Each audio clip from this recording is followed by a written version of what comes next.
demeden Burgazada'ya gelirseniz muhtemelen gereğinden fazla para harcayacaksınız. Öğretmen 1500 lira, bizde kişi başıdır. Kamu 2000 lira, sivil 3000 lira. Herkese merhaba değerli dostlarım. Türkiye'de ilk ve tek odalara kadar girerek otel ve pansiyon tanıtımları yapan kanalıma hoş geldiniz. Türkiye'nin çok ender güzel manzarası olan öğretmen evlerinden biri diyebilirim. Büyükada ve Heybeliada videosu on binlerce kişiye ulaştı. Ulaşmaya da devam ediyor. Hatta Akyaka videomda birçok tatilciye rehber oldu. Çok güzel geri dönüşler aldım. Şimdi ise İstanbul'un en sakin, en gizemli ve en çok merak edilen adalarından birindeyim ve Burgazada'ya geldim. Artık Bekliyoruz. videoyu izledip geldim diyen olursa minik bir indirimle yaparsın gelenlere. Tabii ki. Bu adada topu topu zaten 3-4 tane otel var. Hepsine de tek tek yer vereceğim. Sürpriz olarak bir öğretmen evi var ve adalarda karşılaşamayacağınız bir bilgiyle geldim. Bir kamp alanına yer vereceğim ve deniz kenarında arkadaşlar. Fiyatlar da güzel, yani 750 lira kişi başı. Bu ama tabii kampla beraber plajda dahil. Her bütçeye uygun konaklama seçenekleri, plajlar, fiyatlar, açılış kapanış saatleri, ulaşım nasıl, bütün detaylara yer vereceğim. Yani buraya giriş ücreti, plaja giriş ücreti yok. Şezlong, şemsiye kullanırsa ya da duşunu o zaman sadece. Burgazada hakkında bilmeniz gereken her şey şimdi başlıyor.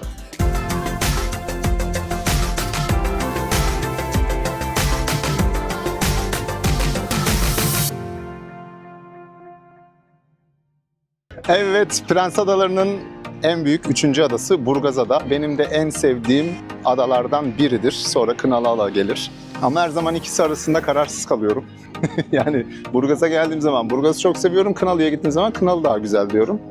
Ama Büyükada ve Heybeliada biraz daha geri planda tabii. Şimdi geldik arkadaşlar merkeze. Bugün günlerden çarşamba. Normalde bu videoyu dün yayınlamam lazımdı ama biraz hava koşullarından dolayı 1-2 günlük bir gecikme oldu. Kusura bakmayın lütfen. Adabüslerin kalktığı bölgeler var. Sadece Kalpazankaya'ya kadar gidiyor. Çünkü ondan sonra arazi yapısı nedeniyle gidemiyorsunuz.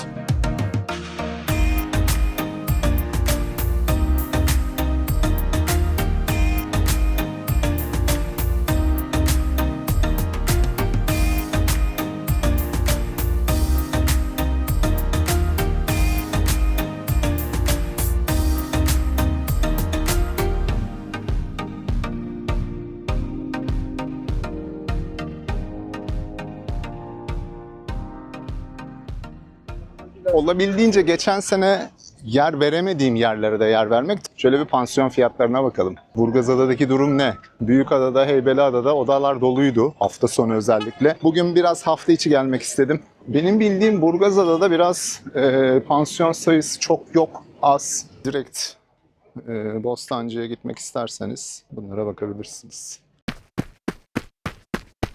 Biraz mamam var, paylaşabilir miyim seninle? Hemen şu araya girdiğiniz zaman burada bir plaj var. Akıntısı güzel olduğu için denizi de güzeldi buranın. Suyu çok temizdi. Kendi sandalyenizde, masanızda burada vakit geçirebilirsiniz. Yani neticede kıyılar hepimizin. Abi bir şey söyleyeceğim. Yani şimdi burayı belediye yapmıyor mu abi? Düzgün şöyle bir kumlandıralım, şöyle biraz kum yapalım falan. Sana anlatayım mı? Anlat abi işte. Hani şey değil, ben kötü şeylere yer vermiyorum. Amacım eleştirmek değil. Sandalyesini, masasını alıp gelip şurada oturamıyor mu mesela? İstese kıyı kanunu var. Bunu hangi belediye yapacak? İşte onu soruyorum sana. Plajlar, ilçe belediyeleri kendi plajlarını kendileri yaparlar. Eğer işlettireceklerse bir firmaya verir, orayı işlettirir. Yok değilse kendi personeliyle işletirler. Hizmetini verir, işte suyunu, duşunu. Ama şunu söyleyeyim, Ada Belediyesi bütçesi olmadığı için maalesef adadan birkaç kişiye tamam diyor, siz her sene rutin olarak o iş kendi imkanlarınızla yapın, vatandaşa bu hizmeti verin diyor. Ben bu konuda şöyle katılıyorum abi sana. İşletmelerin olduğu yer temiz oluyor. Biz bunu halka bırakırsak burası çöplükten geçilmez. Benim demek istediğim o değil. İşletme olsun abi zaten. Kıyılarda işletme olsun, denetlensin, tertemiz oluyor. O değil ama mesela şimdi tamam işletiyor ama adam burada değil. Şurada bir yerde oturmak istiyor. Buranın sahilini kullanmak istiyor. Bundan bahsediyorum. O konuda da başkanlık işletmelerin ortasında böyle 10 metre bir alan bırakıyorlar. Burası halk bilir, burası ücretsiz. Girip çıkabilir vatandaş. De onu bazısı gösteriyor, bazısı da orayı kullanıyor. He. Hadi bakalım. Buyur. İşte orada denetleme girecek devreye. Şimdi geçen sene ben gelmiştim aslında. Burada bir çekim yapmıştım arkadaşlar. Kolay gelsin. Merhaba. Sağ olasın. Özgür ismim. Dur. Plajın ismi nedir? 6 numara. 6 numara. Yeni mi değişti? Geçen sene başka bir av vardı. 5'ti, bu sene 6. 5 mi oldu? Hatta geçen sene bir çekim yaptım ben burada. Tamam, ben Evet. senin videonu izledim. Eyvallah kardeşim. Bu sene de yine bir yeniden geleyim dedim. Hadi. Nasıl oldu fiyatlarınız? Gayet güzel. Parası olana. Abi parası olan her şey güzel. Olmayana asıl ne yapacak? Dur ya, şiir okur. Kayıtta mısın? Oku, kayıtta tabii. Oku abi gel. Teyzen Tevfik'ten okuyorum. Nezen Tevfik bol küfürlü diyorsun. Çok. Çok şey yayınlasak olmaz. Fiyat bilgisi verir misiniz? Tanıtayım 6 numarayı da. Kelle 500. Şemsiye, şezlong. Bana sakın duş, internet demeyin. Soyunma kabini demeyin. Sonradan böyle bir pazarlama stratejisi moda oluyor. Zaten tuvalet yok. Yok eyvallah. O tarafta sizin, orası halka açık Mor yer herhalde. şemsiyelerin orası bizim. He. Kabin ücretsiz. Ama kadın- Abi ne yapsın adam? Anadan yürüyen burada mı geçsin? Kabin İyi bak.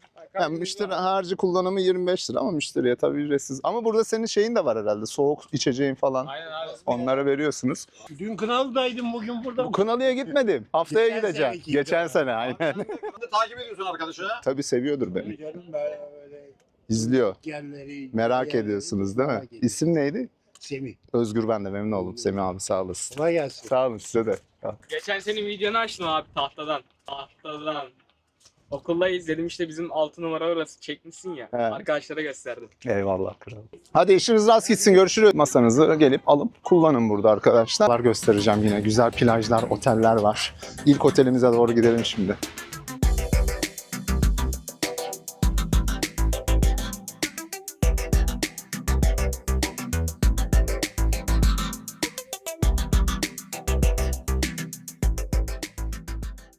Pirigos. Daha geçen sene ismini yapmıştım arkadaşlar. Şöyle biraz kabaca göstereyim size tekrar. Burası direkt denize bakan bir otel. Çok güzel restoran kısmı var buranın. Çardak kısımları var. Odalardan da deniz manzarası bazılarında görünüyor diye biliyorum. Odalarımız hepsi deniz görüyor abi. Hepsi deniz görüyor değil mi? Hepsi abi. Geçen sene köşede güzel teraslı bir otel odası incelemiştik burada ama şu an o oda doluymuş. O yüzden başka bir odayı gösterip size fiyat alıp çıkış yaparız buradan.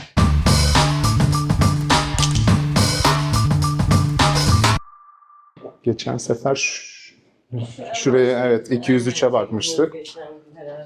Bu yılda oraya gelsin. Şu an 205 numaralı oda. Burada oh. Müthişmiş ya burası. Çok havadar. Şöyle göstereyim size. Minik bir televizyon da koymuşsunuz. Direkt hem merkeze bakıyor. Evet. Karşıyı görüyor. Buradan direkt Kaşık Adası manzaralı. Şu öndeki Heybeli, Kaşık değil mi? Arkadaki Heybeli. Yanlış. Arkadaki heybe. Ya sinek falan hani şey yapmak. Şöyle bakın arkadaşlar manzaranın güzelliğine bakın. Burada zaten maksimum 2 kişi. Maksimum 2 kişi. Ek yatak istenirse ek yatak da konulabiliyor. Evet, ekstra yatakta kişi başına kadar oynuyor. Ekstra yatak 2000 lira. 2000 lira. Oda fiyatı Onun nedir? fiyatı standartlar 8000, balkonlar 9000 lira şu anda. Burası o zaman 9000 lira. 2 kişi. Bunlara kahvaltı dahil mi? Kahvaltı dahil hepsi. Açık büfe olmuyor. İsraftan dolayı genelde İyi yapmıyorlar düşünüyorsunuz. artık. Ya tabak ya da isterlerse normal ortaya da öyle serpme gibi. Dilediği kadar, karnını doyurana kadar yiyebiliyor. Tamam, önemli olan o zaten. Hafta içi hafta sonu fiyat değişiyor mu sizde? Değişmiyor. Haziran ayındayız. Temmuz'da değişir mi biraz? Bir iki tık oynar mı? Yeni yaptılar zaten. Yeni Olmaz yükselttiler, zaman. sanmıyorum. Tamam. Eski sanat. Sanatoriumlardan burası. Burası ilki miydi, ikinci miydi? Hatta Burası bir... ilk sanatorium. Evet. Daha sonrasında burası uçta kaldığı için hastalar daha çok rüzgar yediğinden dolayı bu sefer fazla rahatsızlanıyorlar. Bu sefer Heybeli'ye taşıyorlar. Heh, sanatoriumu. onu diyecektim. Evet. Orada doğru. Heybeli'deki de şu anda kapalı. Kapalı zaten. Aynen. Bayağı Evet. tabii çok öncesinden. Çok teşekkürler. Oo, buranın banyosu çok geniş. O da şey. Banyosu da şey yani güzel. Aslında buraya bir jacuzzi güzel olmuş. Geniş ya. Düşünmüşler aslında da işte burada biraz böyle şey problemi var. Eski olduğu için maalesef yapamıyor. Bu oda daha güzelmiş. Evet. Diğerinden. Evet. Ben bu odayı daha çok seviyorum. Yo, daha güzel, daha yakın denize. Evet. Böyle daha bir silme bakıyorsunuz ve odanın içi gerçekten çok güzel, ferah. Dolaplar falan ne güzel yapmışlar bakın arkadaşlar. Şöyle askılıklar. Güzel mi? Buranın da fiyatı aynı mı? Aynen. Yani indirim konusunda yardımcı oluyoruz. Biraz yaz sezonu olduğu için şu anda sadece. Vallahi bilmiyorum. Videoyu izledik geldik diyenlere ufak bir şey yaparsınız artık. Hani minik. Her kapısı denize açılan, bakan bir otel burası arkadaşlar. Oldukça yeşilliği, kullanım alanı da fazla buranın. Böyle bakın, bu arka tarafa geçeyim, sizin için şöyle göstereyim. Şimdi tabii eski sanatoryum binası olduğu için burası verem hastaları için kullanılmış. Aynı zamanda biraz daha böyle mental, psikolojik rahatsızlığı olanlar için de arada kullanılmış. Biraz daha ferah olması, yeşilliğin içinde ve denize nazır olması bakımından iyi de düşünülmüş sanatoryum olarak. Daha sonra buranın yapısı nedeniyle Heybeliada'ya taşınıyor ama orası da tabii kapalı şu an. Tepeden inmediğimiz için emeğin ne olduğunu biliriz. Eğer müşteriyle iletişim kurarken sağlıklı iletişim kurmamız gerekiyor.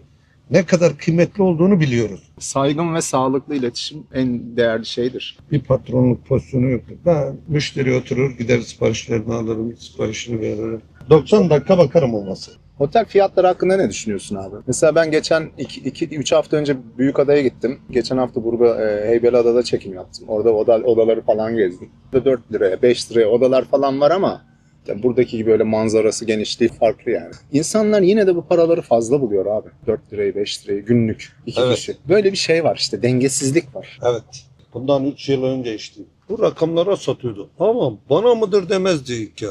Mesela 8 odamız vardı. 30 oda daha olsa 38 oda full satılırdı ya. Neden peki abi? Abi o zaman talep çok aşırı var. İşte o zaman 2-3 sene önce farklıydı ekonomi. İnsanlar biraz daha geziyordu. Yani şimdi daha farklı. Giderek zorlaşıyor her şey. Güzel yer abi. Ben burayı seviyorum. Geçen sene de karşılaşmıştım. Öyle bir güzel bir tarafı var yani. Merkeze yakın. Merkeze yakın. Yürüyerek git Kalpazankaya'ya kadar geri dön. Bir sürü plaj var Aynen. yürüyüş yolunda. Harika bir yer burası ya. Binanın doğasıyla oynamadık. Yani doğal neyse odur o. Odalara giriyorsun. Her bir odanın şeyi var. Farklı böyle bir havası var. Rengi, şeyi, Evet. dizaynı. Var mı abi söylemek istediğin başka bir şey? Bekliyoruz o zaman misafirleri. Artık Bekliyoruz. videoyu izledip geldim diyen olursa minik bir indirimle yaparsın gelenlere. Tabii ki. Arkadaşlar, videoyu buraya kadar izlediyseniz lütfen bir beğeni, takip, hype özelliğini kullanmayı unutmayın. Televizyondan değil de telefondan yorumları sola kaydırarak hype yapabilirsiniz. Bir daha sola kaydırırsanız araya testler koyuyorum. Bu testleri çözebilirsiniz. Evet, şimdi reklam arası. YouTube projem aslında sadece YouTube'la alakalı değil. Akıllı lokasyonları, bölgeleri, bu destinasyonları, açık alanları tanımak içindi. Zamanla da bu tanıklığı emlak sektörüne yönlendirmek istiyordum ve yavaştan girdim. Hatta Büyükada videomda kendi reklamımı yapmıştım. Alf Emlak. Yani açılımı akıllı lokasyon fırsatları ile bu sektöre adım attım. Önemli olan evet gayrimenkulü satın almaktır. Fakat doğru lokasyonu bilirseniz aldığınız yer sizi ilerleyen zamanlarda hiç üzmez. Bence ev almanın en büyük kriteri aslında lokasyon satın almaktır. Elinizdeki bu taşınmaz değerlenebilsin zamanla. Takiplerinizi bekliyorum. Instagram sayfamda Alf Emlak'a gelin. Ufak ufak başladım çalışmalara. Ay ortası yine İzmir ve Muğla yapacağım. Sağ olsun birkaç kişi YouTube kanalımdan duydular bunu ve iletişime geçtiler benimle ellerindeki taşınmazlarla ilgilenmem için. Mutluyum. Gayet iyi gidiyor. O yüzden desteklerinizi bekliyorum. Burgazada'nın otelin, Prisos Oteli'nin önünden, Prigos Oteli'nin önünden şu güzelim yürüyüş yolundan yürümeye devam edeceğim ve karşıma çıkan plajlara ve dönüşte tabii ki yine otellere gideceğim. Burgazada'da topu 4 tane otel var. Birine girdik. Diğer 3'ünü de sırayla gezeceğiz. Bak karnını güzelce doyur. Dönüşte bakacağım tabağında yemek kalmış mı kalmamış mı. Ben bu yolu çok seviyorum Burgazada'da. Burada her yeriniz deniz. Sabah spora da gittim. Denize karşı sessiz, sakin. Şöyle bir durum var. Artık gerçekten büyük şehirler iyice kalabalıklaşıyor. Öncelik insanların işte İstanbul gibi yerlere yakın olan lokasyonları seçecek olması. Onun dışında işte İzmir'deyse İzmir çevresine yayılım gösterecek. Ankara'daysa Ankara çevresine. Ankara biraz daha güneye ve batıya kayar arkadaşlar. Ve zamanla Anadolu da kalabalıklaşmaya başlayacak. Ama adaların durumu ne olur? O konu hakkında çok bir fikir yapamıyorum. Senin de tabağını kontrol edeceğim. Evet, ilk plaja geldik. Burada önceden bir plaj vardı arkadaşlar. Bakın burayı şey yapmışlar. Daha ya sezonu açmadılar ya da kapattılar burayı. Tutmamışlar. Mesela gelip burada istediğiniz gibi sandalyenizi, masanızı, eşyanızı alın. Burada denize girin. Otele sadece 200 metre mesafede. Oldukça güzel bir sahildir burası. Ben çok seviyorum. Geçen sene de tertemizdi. Burada vakit geçirebilirsiniz. Yani İstanbul'da ücretsiz rahat bir şekilde nasıl denize girersiniz ama hafta içi tercih edin. Hafta sonu buralar oldukça dolu olur. Lütfen çöplerinizi bırakıp gitmeyin arkadaşlar. Bir poşete koyup bağlayıp kenara bırakmayın. O çöpünüzü alıp gitmek olmuyor. Madem o kadar zahmet edip topladın, poşetledin, al götür at lütfen. Oturmuşlar ne güzel oraya. Sandalye gerekmiyor. Değil de. Bir de oturmuş gibi yapayım. Fotoğraf çekiliyorlar. Evet, burada bir plaj daha var. Bu plaj da kapanmış. Geçen sene çok şikayet ediyordunuz. Her yer istila edildi, denizlere giremiyoruz vesaire diye. Bak burada da Paradise vardı yanlış hatırlamıyorsam ama burası tabii kapanmamış. Muhtemelen düzeltiyorlar. Biraz böyle restore ediyorlar. Temizliyorlar. Burada konuştuğum abi oldukça şeydi. Biraz böyle çöp şikayetinde bulunuyordu. Paradise'di yanlış hatırlamıyorsam. Yani Haziran'ın ortasındayız artık. Ama görüyorsunuz sezon açılmıyor. Havalar tam ısınmıyor. Şurada bir Paradise tabelası vardı. Kolay gelsin. Sezon açmadınız mı daha? Ne zaman kapanıyor? 24'ü mü? Geçen sene çekim yapmıştım da burada. Bir hatırladınız mı? Bir bakayım açıksa tekrar bir çekim yapacaktım. Fiyatlarınız belli mi abi? Olmadı. Ortalama? Hiçbir fikrim yok. İyi, hadi işiniz rast gitsin. Kaç kişiydik? 6 kişi. 50'şer liradan 300 verseniz yeter. Mimiko'yu buraya girmek isterdim ama neyle karşılaşacağımı bilmediğim için girmiyorum. Geçen sene girip çıkmıştım hemen. Düşler sahili var biraz ileride. Açık mı kapalı mı bilmiyorum. Neticede yürümeye devam. Burası arkadaşlar Mimi. Şezlong sayısı falan da biraz böyle ileriye doğru atmışlar ama denizi nasıl tabii ben bilmiyorum. Düşler sahili beach ücretli diyor.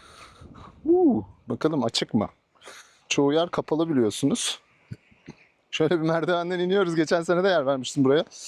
Of of of of şu güzelliğe bakın ya.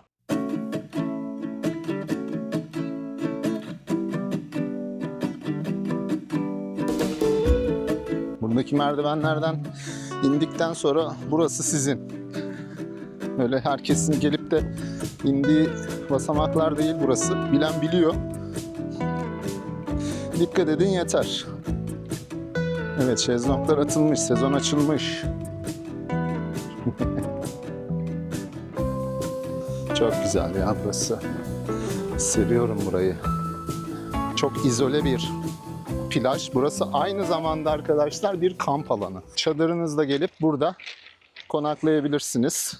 Evet biraz büyük taşlar var. Bence küçük çakıl yani böyle biraz rahatsız edici çakılların yerine bunların olması iyi. En azından pisliği olmuyor. Ayağınıza batmıyor. Güzel bir terlik ve ayakkabı işinizi görür burada. Çadırlarıyla gelenler olmuş. Burada duş ve tuvalet sıkıntısı yok. Aile işletmesi ama. Yeter ki hani burada güzel güzel eğlenmesini bilin. Bakın tertemiz etraf. Çok güzel. Geçen sene de yer vermiştim ve güzel ağırlamıştı beni bir arkadaş burada. Sosyal medyadan da takipleşiyoruz onunla. Evet. Yine böyle sizden bilgi alabilir miyim? Burası aynı zamanda bir kamp alanı. Ben öyle biliyorum. Evet, evet. Yani Burgazada'da da bir kamp alanına karşılaşmak ilk sizsiniz herhalde. Evet, evet. Başka yok. Yani biz özellikle böyle 5-10 tane çadır alabilecek. Evet. Fazla Kapat. bir kaos olmadan. İsim neydi bu arada? Franco. Franco. Özgür ben de memnun oldum. Ben de.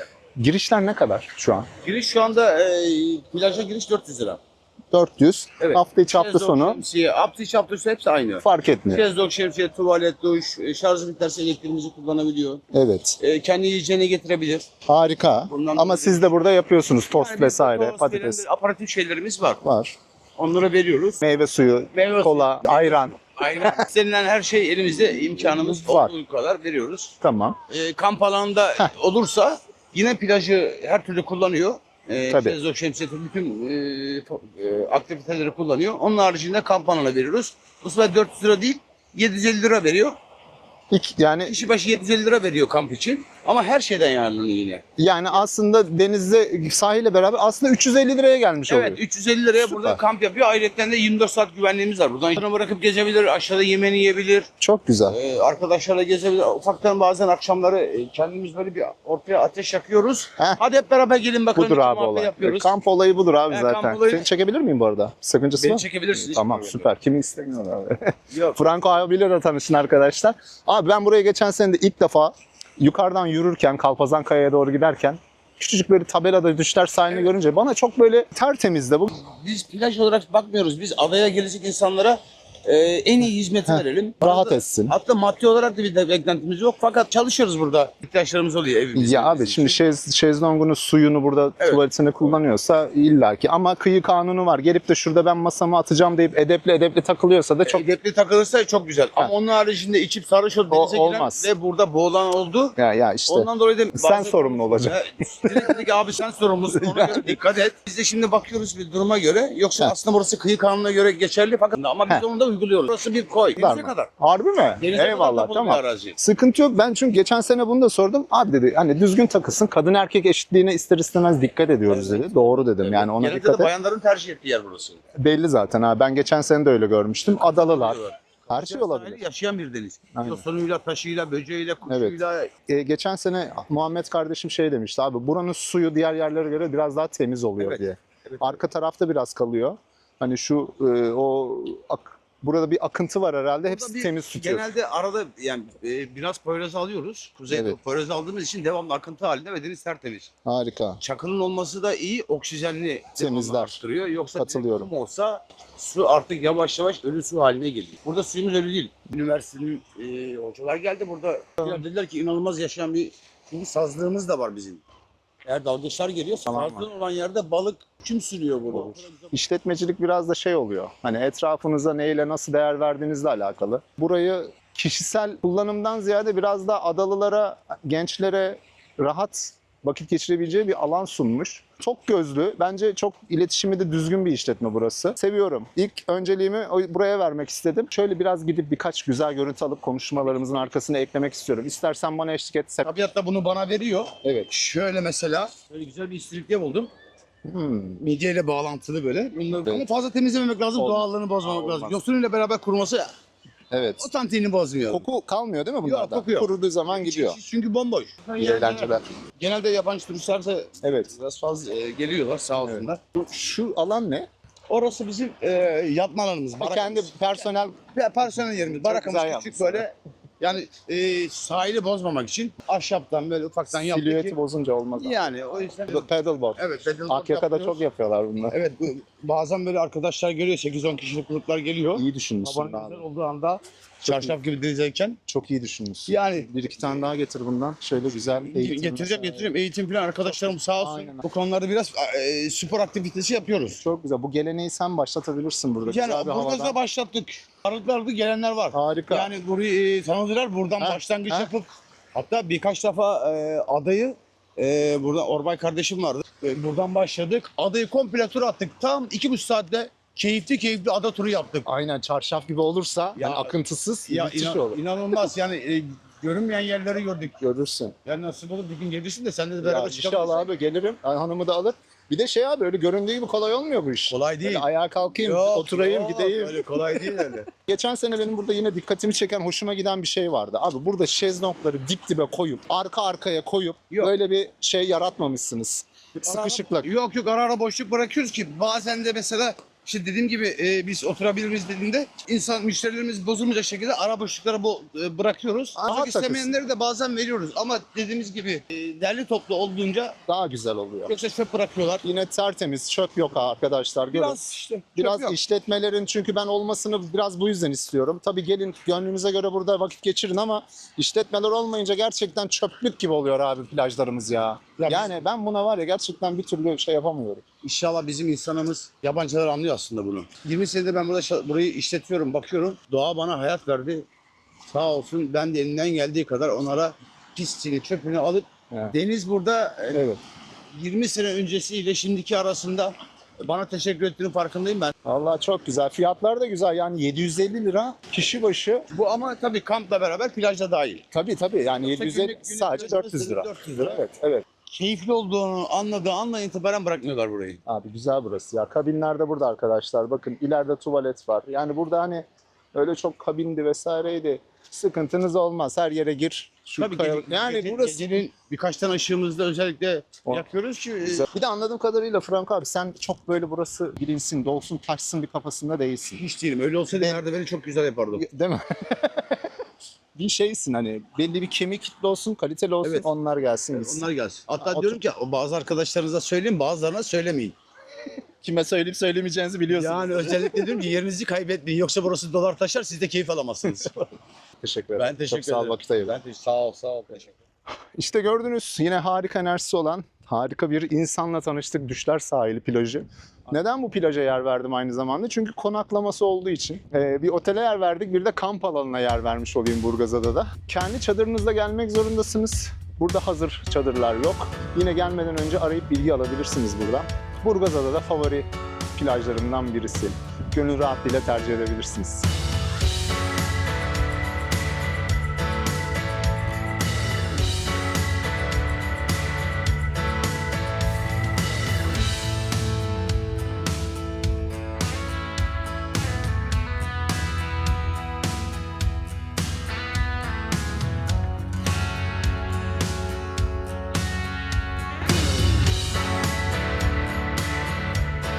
Siz barışmadınız mı hala? Ama böyle yapma bak biraz adım at ki. Ne? Doğru. Kendin söyle. Ben söyleyemem. He? Küsmeyin birbirinize. Toplayın bu durumu. Düşler sahilinden çıkıyoruz. Madame Marta koyuna yaklaşıyoruz arkadaşlar. Geçen seneki videomda 20 yıl önceki bir arkadaşımla karşılaşmıştım. O işletiyordu. Bu sene videonun başında da onunla karşılaştım. O bırakmış artık. Burası aslında aşağısı Madame Marta koyu. Uzun bir plaj olduğu için biz ileriden gireceğiz. Aslında burası da devamı şu aşağısı. Bakın ileride şöyle oturmuş insanları görebilirsiniz. İsterseniz şimdi hemen aşağıya ışınlanalım arkadaşlar. Ve ışınlandık. Evet. Evet, tam şurada bir yerdeydik.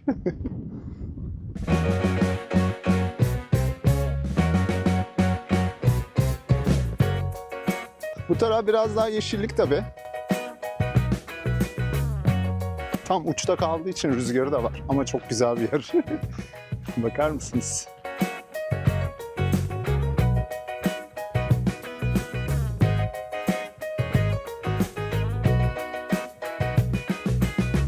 Erik ağacı buldum. Ulan bir tane erik bıraksaydınız bari be.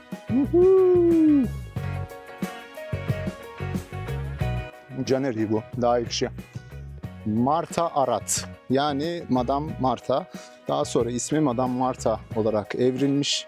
Madame Arat'ın 1920 doğumlu Lübnanlı Ermeni kökenli bir kadın aslında.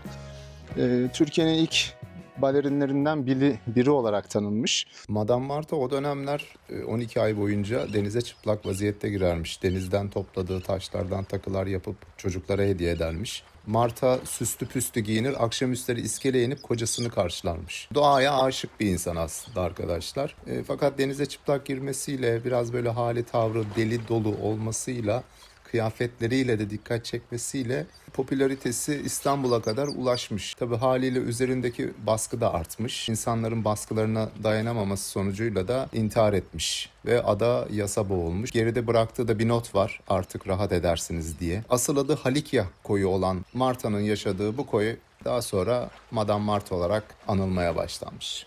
Bakın bunlar işte gerçek vatan hainleri arkadaşlar. Madame Marta koyu aslında aynı zamanda ücretsiz bir koy. Fakat uzun bir koy olduğu için en sol tarafına bir işletme ve şezlong bölümü yapmışlar. Tabii orada da hizmeti karşılığında, ücreti karşılığında kullanabiliyorsunuz. Şezlong alanı da orada. Buradan şu şekil. Burada muhakkak birileriyle karşılaşırız. Hani erkek kadın eşitliği bu tarafta yok, görüyorsunuz. Çok da beklemeyin. Bu taraf biraz daha ailelerin geldiği yer. Evet. Geçen seneye göre tabii biraz daha bu sefer. Kalabalık. Kolay gelsin. Ne kadar fiyatınız? 250 lira. 250 lira. 250. Şezlong. 250. Toplam 500. Aynen. Şemsiye az zaten burada. Hı. İsteyen olursa. Yok şemsiyelerimiz var yine gelecek. Bu taraf zaten insanlar girebiliyor, kullanabiliyor. Aynı zamanda halk plajı burası. Plajı Tabii. orası, aynen. Ücretsiz gelebiliyor. Bu zaten engellememişsiniz de çok güzel geniş geniş. Hani koymuşsunuz. İleride pufları da görüyorum ben. Hafta içi hafta sonu fiyat değişiyor mu? Aynı mı? Yok aynı. Aynı. Birazcık. Haziran Temmuz ayı mı olacak? Tabii. Aynı olacak o da. Yemeğini, içeceğini getirebiliyor zaten dışarıdan. Sizin de burada su mu zaten satıyorsunuz siz. Kabinleriniz, WC'leriniz var. Burada çadır konaklama yok. Gelip öyle kafanıza göre hani çadır ne yazık ki koyamıyorsunuz. Ücretli şekilde de yok. Bu taraf biraz daha böyle aile yere. Denizi gördüğünüz gibi kumlu fazla bir plaj. Burada girişlerde biraz daha rahat edersiniz. Güzel bir plaj, şurada göstereyim.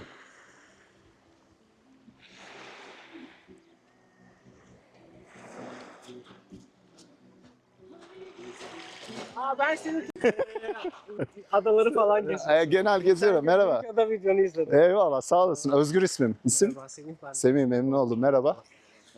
Memnun oldum Kadir. Geldim ya, hava şartları kötüydü. Dedim bugün de Burgazada çekimi yapayım. Ama 1 Temmuz'da açılacakmış buralar. Bana da şey diyorlar genelde, okullar açılınca bu hafta sonu. Haziran 19'u dediler ama anca dediği gibi bir 10-15 günü daha bulur yani. İzliyorum abi ve abonenim. Eyvallah. Adam kralsın. Görüşürüz. Kolay gelsin. Sağ olasın. Mutlu, pozitif bir takipçiyle karşılaştım. Merhaba. Bir uçta göreyim nasıl uçuyorsun. Hadi. Yine bu kalabalık alanda da, kalabalık tarafta da yine aileler var. Hani böyle abuk subuk, çok saçma şeyler olmuyor anladığım kadarıyla. Burada yine başka, hatta tepeden bir Aşıklar Manzarası diye bir manzara göstermiştim size. O buradan çıkıyor. Madem Marta Koyun'dan çıkıp gezmeye devam edelim arkadaşlar.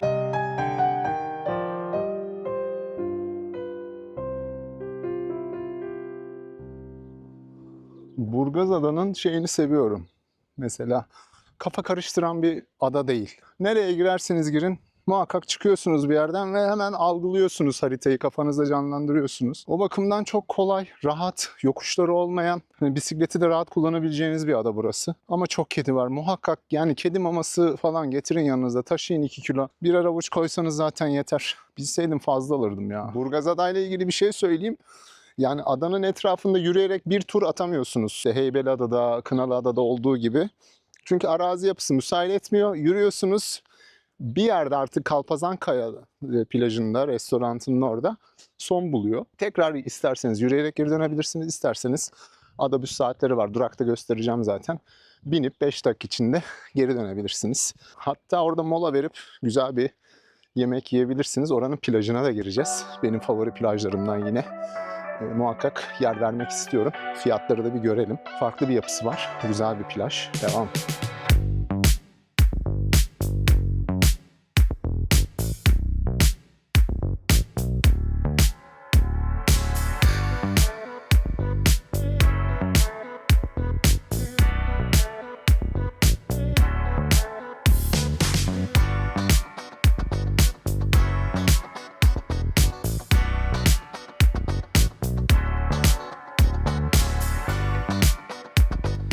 Çok güzel.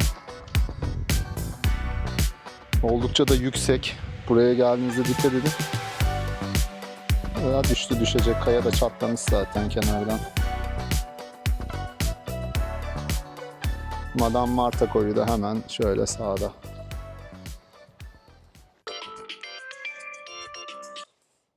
Efendim minnoşum. Bebeğim ne yapıyorsun? Araya girdim de hemen arayayım seni dedim. Burgazada'da çekimdeyim. Nasıl gidiyor? İyi gidiyor. Şu an yayındasın. Ya. Sana buranın meşhur pastanesinden çilekli milföy alayım mı? Al. Ha, Alır. hiç alma demiyorum. Kazankaya'ya geldik. Bakın burada saatler var arkadaşlar. Aslında yani saatlere çok şey değil. Geliyor 15-20 dakikada bir gidiyor. Bakın fiyatlar da bunlar. Bu tüm ada genelinde bu arada. Prens Adaları'nın hepsinde bu şekilde. Evet geldik Kalpazankaya restoranı ve plajına. Bakın bu restoranı göstermek istiyorum çünkü gerçekten manzarası çok iyi. Eşlik edebilirsiniz isterseniz. Menü fiyatını gösterebilir miyim? Meze fiyatları. Önce şuradan bir göstereyim size. Şöyle yavaş yavaş iniyorum. Fiyatlar 5 Mayıs'ta değişmiş. Oldukça meze şeyi fazla.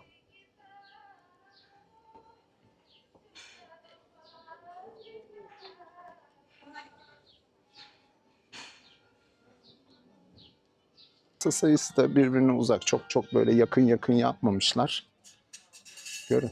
Geçen sene çok yer verememiştim burayı da. Aşağıda da plajımız var. Şimdi oraya ineceğiz. Açıkmış plaj. Bu güzel. Bakın burası mutfak bölümü. Hani vejetaryen, vegan vatandaşlar için çok girmiyorum o tip görüntüler arkadaşlar. Burada da şöyle hani mezelere bakın çeşit çeşit taze günlük hazırlanmış mezeler var. Kabak çiçeği olması. Oldukça da taze görünüyorlar arkadaşlar. Yani günlük yapıldığı çok belli. Bu şekilde hemen buradan kapıdan girişinden aşağıya doğru sahile doğru kendinize verebilirsiniz. Güzel bir ambiyansı var. Bakın burada da oturabileceğiniz alanlar var.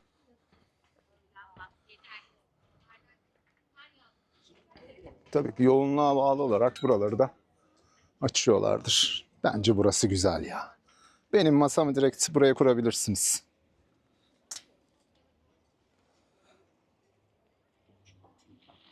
Hemen inelim aşağıya. Vallahi güzel. Geçen sene iyi ağırlamıştı bizi. Ahmet miydi abinin adı aşağıdaki plajdaki, tam hatırlamıyorum ama oranın güzel bir de şeyi de var. Restoranı, büfesi de var aşağıda. Tertemiz bir yerde.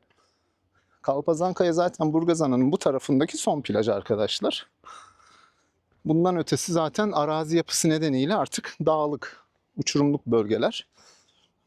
Şimdi buradan şöyle inelim yavaş yavaş. Burada şöyle bir restoran, kapalı çardak alanı var geniş. Burada şezlong yok. Arazi hani yapısı nedeni buraya çok dip dibe şezlong koymuyorlar. Burada genellikle bunları kiralıyorsunuz. Minderleri kiralıyorsunuz. Önceden şurada menü fiyatları vardı ama şimdi kaldırmışlar. İnelim aşağıya doğru. Normalde arkadaşlar şimdi buralara da yazın birkaç masa atabiliyorlar gölgelik yapıp kalabalığa bağlı olarak. Böyle kayalık büyük kayalıkların olduğu bir plaj burası ama yapısı gereğiyle biraz böyle yukarıdan bakıldığında şu alan çok görünmüyor. Dolayısıyla rahat bir ortamı var buranın. Her iki tarafta da sahili var ama burası çok kullanılmıyor. Çünkü çok keskin kayalar var. Şurası güzel ama. Burası güzel. Şöyle şu manzaraya doğru oturabiliyorsunuz.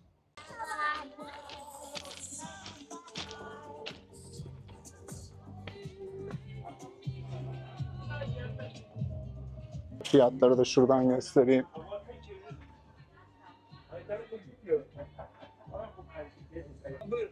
Merhaba.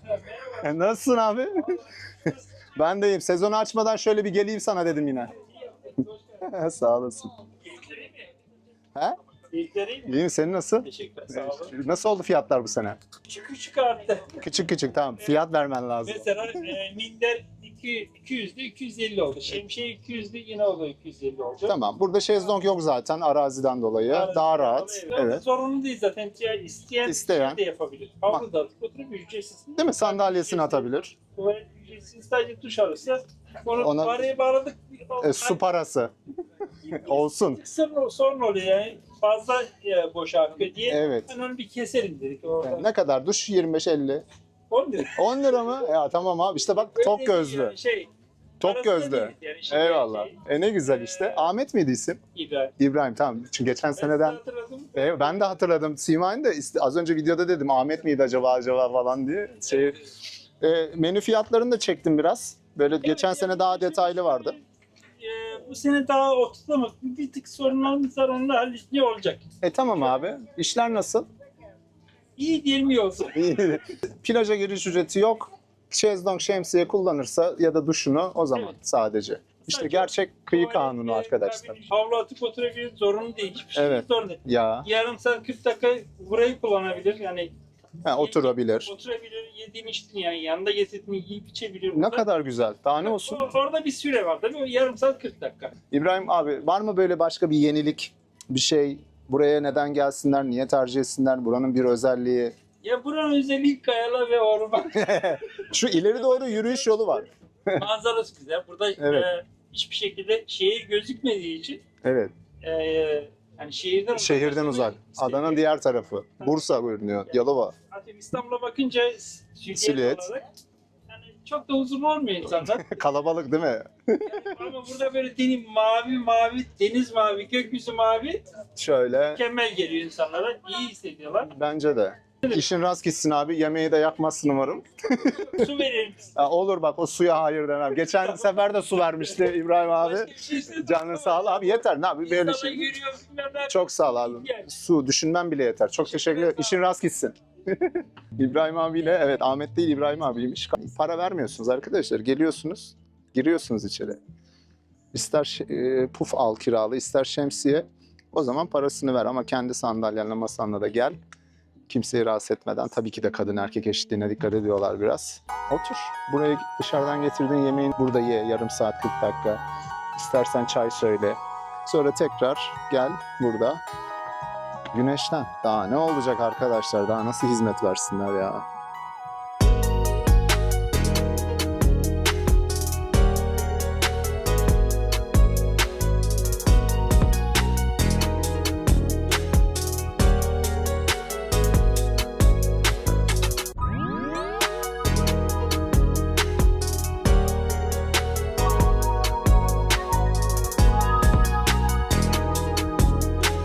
Yürümeye karar verdim. İndim. Çok güzel sokaklar var. Bakın. Şurayı görünce indim zaten.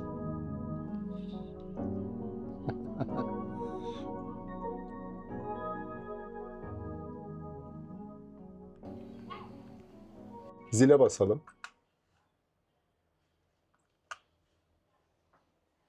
Dalalım mı? Girelim. Burası şey ama burası kullanılmıyor herhalde. Bilmiyorum ki, anlamadım ya. Burası mı oluyor acaba? Mehtap Sokağı. Kolay gelsin. Merhaba. Merhaba. 26 yaşında geldim. Oo, yaş kaç abi? Ben aslan bebekliyim. Bu İstanbul'uz. Evet. Sadece senden bir isteğim var abi. Var mı böyle senin dışında bir yetkili şu an? Görev Var arkadaşlar. fiyatları falan göstersin. Bana bir tane oda göstersin. Şöyle göstereyim. Tamam. Bu erik bir ay sonra dolaba at, buz gibi çıtır çıtır ye. Evet, Murat Bey bize şimdi birkaç oda gösterecek arkadaşlar. Teşekkür ettim. Tertemiz. İçerisi de mis gibi kokuyor. Dolap, televizyon. Hemen şurada size manzarayı şöyle açıp göstereyim. Hemen restoran bölümü var. Burası kademe kademe herhalde, böyle değil mi? Aşağı doğru. Böyle bir yerde arkadaşlar. Konaklayabilirsiniz. Fiyatını alalım buranın. Bakın 204 numara burası. Burası bir tık daha geniş. Bakın. Dolaplar, her şey tertemiz. Burada klimayla yine ısıtma soğutma var. Yine harika bir manzara şöyle bizi karşılıyor. Bakın. Duş, saç kurutma makinesi vesaire. Yani burası 3 kişilik oda. Burası 3 kişilik, biraz daha geniş. Evet. Burada böyle çocuklu aile vesaire ya da 3 arkadaş gelip kalabilir. Manzara yine aynı arkadaşlar. Hani aynı yere bakan bir manzarası var. Daha böyle bir yeşillik burası. Bir tane de balkonlu oda görelim. Bu bölgeden çıktık. Yukarı doğru gideceğiz. Burası kademe kademe olduğu için farklı yerlerde odalar var. Hani yüksekliğe göre değişiyor. Burası ebeveyn 1+1. Çok güzel. 1+1 ebeveyn. Bir tane orada şey var. Banyo. Buraya da şöyle 4 kişi. Balkon var. Oo. Balkonlu oda nefismiş. Gerçekten nefis. Restoranınız burası değil mi? Güzel. Bu odalara kahvaltı veriyorlar mı bir gün konaklamaya? Veriliyor değil mi? Tamam. Onun da ben fiyatını öğreneyim. Çok güzel ya. Şuradan odanıza girdiğinizi düşünün, hemen burada. Vakit geçirebilirsiniz. Bakın. Odamız. Evet, burası daha geniş. Oo, mis gibi. Şöyle. Odalar yine. Burada da balkon var. Bu taraftan mı? Tamam. Daha restorana yakın bir konumda. Masası, sehpası, sandalyesi falan her şeyi var.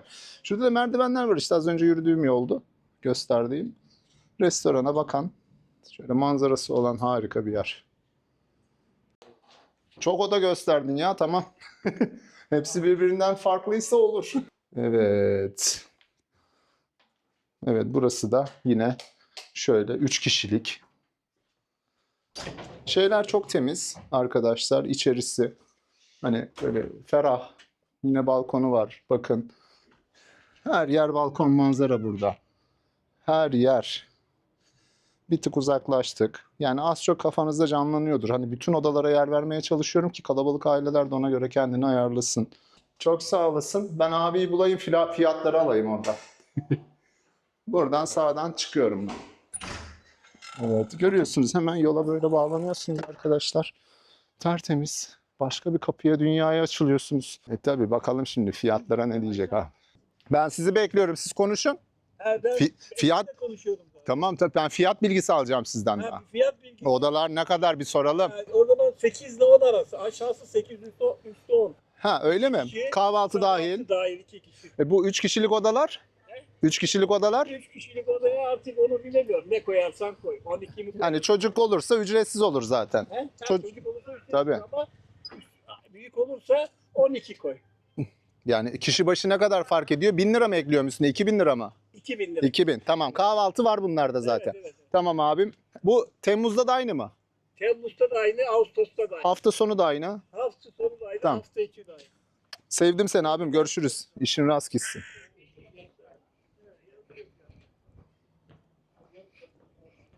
Restoranı göstermek isterim size. Sezon daha açılmadığı için bir hareketlilik var, temizlik süreci var. Yeni malzemeler geliyor vesaire. Her yerde kedinin olması güzel.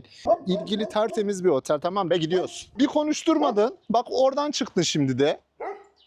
He. Ben yukarı çıkıyorum o zaman.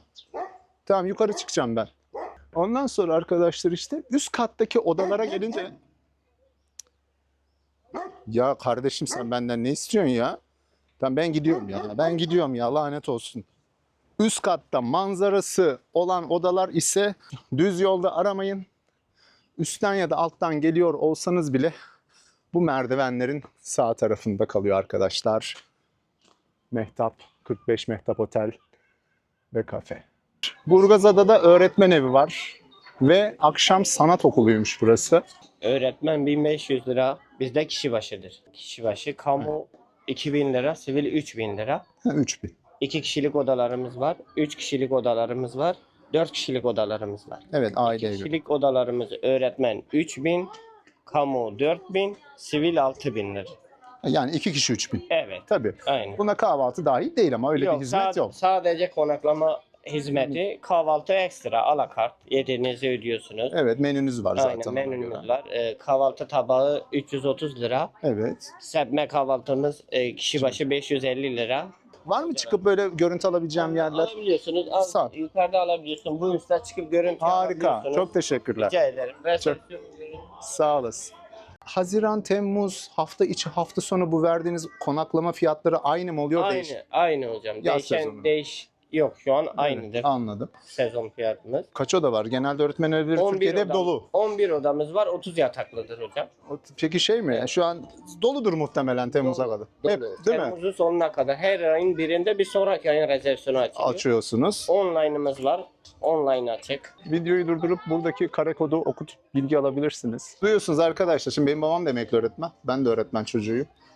Hani değerlendirilebilir ama böyle yerler Türkiye'de özellikle öğretmen evleri şey zaten hep dolu oluyor genelde. Boşluk bulursanız seçenek olarak değerlendirmenizi öneririm. Tabii. Çok güzel bir yer burası. Odalarımız da çok güzel Harika. hocam. Evet. Yani üst barkoda da çekebilirsiniz siz. Türkiye'nin çok ender güzel manzarası olan öğretmen evlerinden biri diyebilirim. Yine de bilginiz olsun işte bir sonraki sene için çok erken rezervasyon yaptırma şansınız olabilir. Uygun fiyata konaklayabilirsiniz. Yani kişi başı 1500 lira kahvaltı yap, 2000 lira de.